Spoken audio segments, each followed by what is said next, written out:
Hello,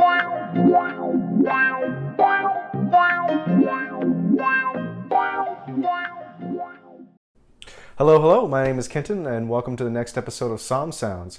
Today we are going to be talking about timbre and terroir. Timbre is one of the 7 elements of music and is really important to know, especially if you're into writing music or musical composition.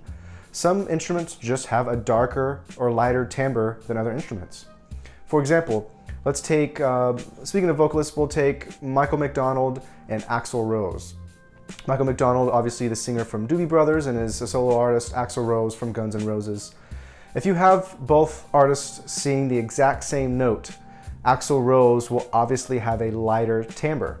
If you ever heard Michael McDonald's music, he is a very throaty, kind of heavy singer, and his voice tends to have a darker timbre to it. So that's a great example, just off the top of my head, of the difference in timbre, even though the singers are singing the exact same note. Terroir is a French word that doesn't have an exact translation into English.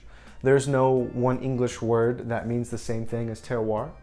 However, it can be defined as the sum or total of all the environmental factors that come into play in a vineyard that will hopefully translate into the wine being produced.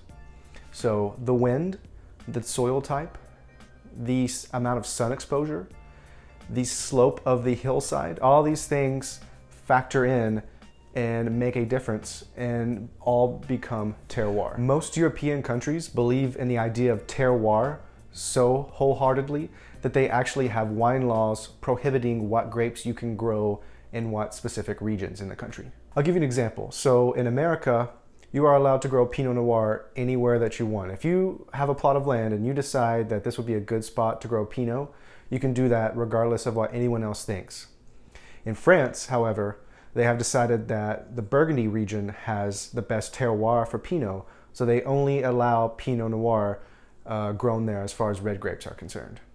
And to be quite honest, there is some truth to that. Sticking with the Burgundy example, let's take 2 villages. Gevrey-Chambertin is known for being more black fruit driven example of Pinot Noir with higher tannin structure, whereas Vosne-Romanée is quite different even though it's only a few miles away. So the French idea of terroir really wants to express itself through the wine, even from region to sub-region to village to parcels of land inside a village. This is where ideas like Grand Cru, Premier Cru, Village, region level wines come into play, which is something we'll talk about very soon. So to circle back around to where we started, timbre and terroir, although one's musical idea and one is with wine, actually have a lot in common.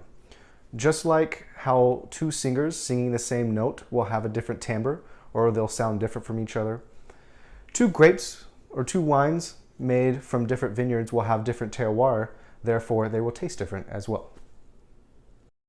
Hey, I just want to thank you for tuning in and checking us out today. If you enjoyed yourself, or if you learned something, go ahead and give us a like or a subscribe. And if you have any questions or any suggestions on further videos, go ahead and leave those in the comments below. Have a great day. Cheers.